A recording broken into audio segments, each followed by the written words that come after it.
یہ اس دور کا ذکر ہے جب زمین پر انسان کا وجود نہیں تھا، جب جنات بستے تھے اور ان میں سرکشی اور فساد عام ہو چکا تھا۔ اللہ تعالیٰ نے اپنے حکم سے فرشتوں کو زمین پر بھیجا تاکہ جنات کے فساد کو ختم کیا جائے۔ یہ بات یاد رکھنا ضروری ہے کہ فرشتے نہ تھکتے ہیں نہ کمزور پڑتے ہیں، وہ اللہ کے حکم کے پابند ہوتے ہیں اور ہر حکم کو مکمل طاقت اور اطاعت کے ساتھ پورا کرتے ہیں۔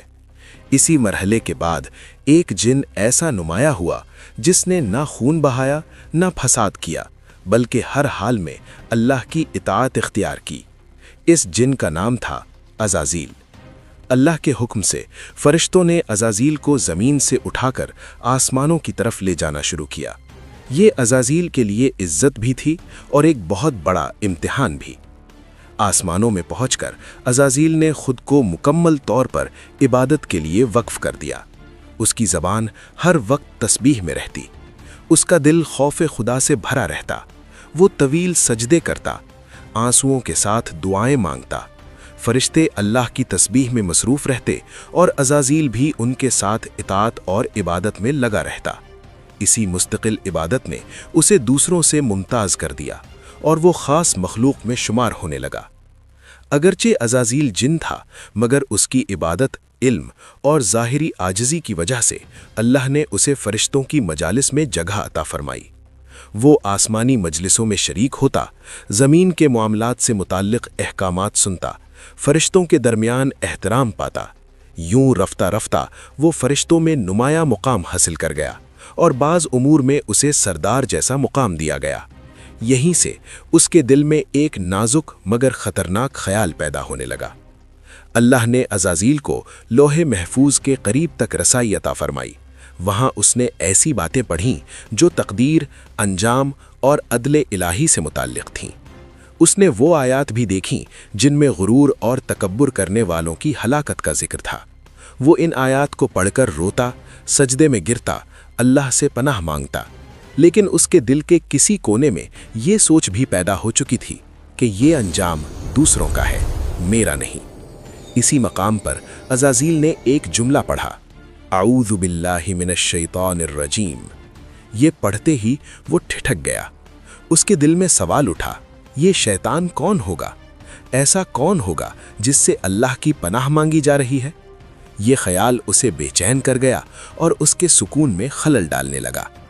عزازیل نے عرض کیا، اے میرے رب، یہ آیت کس کے بارے میں ہے؟ اللہ تعالیٰ نے فرمایا، جب وقت آئے گا تجھے خود معلوم ہو جائے گا۔ یہ جواب عزازیل کے لیے ایک تنبیہ تھا، مگر اس نے اسے سمجھنے کے بجائے نظر انداز کر دیا۔ پھر اللہ تعالیٰ نے فرمایا، میں زمین میں اپنا ایک خلیفہ بنانے والا ہوں۔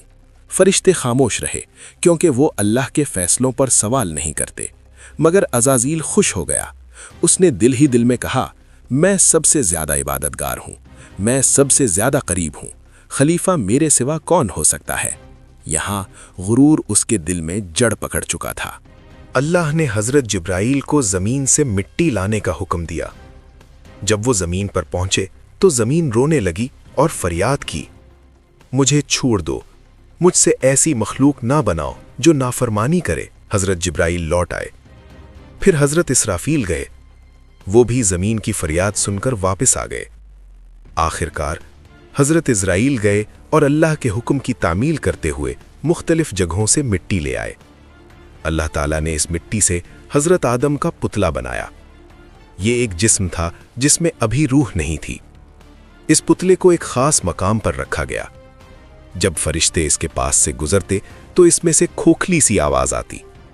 فرشتے رک کر دیکھتے اور اس نئی مخلوق پر غور کرتے۔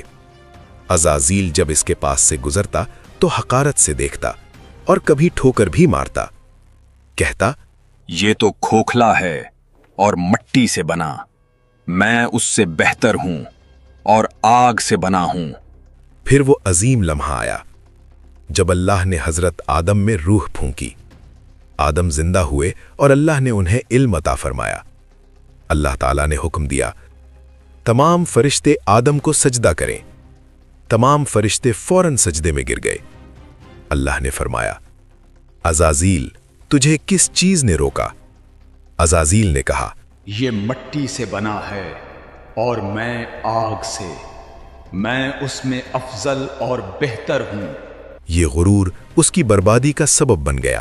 اللہ نے فرمایا، دفع ہو جا، تو آج سے شیطان مردود ہے۔ اسی لمحے عزازیل رو پڑا۔ اسے یاد آیا، اعوذ باللہ من الشیطان الرجیم۔ وہ جان گیا کہ یہ آیت اسی کے لیے تھی۔ عزازیل نے کہا، اے میرے رب، مجھے قیامت تک مہلت دے تاکہ میں تیرے بندوں کو گمراہ کر سکوں۔ اللہ تعالیٰ نے فرمایا، جا، تجھے مہلت دی گئی۔ تو میرے بندوں کو بہکانے کی کوشش کرے گا، مگر یاد رکھ، میرے سچے مومن بندے تیری چال میں نہیں آئیں گے۔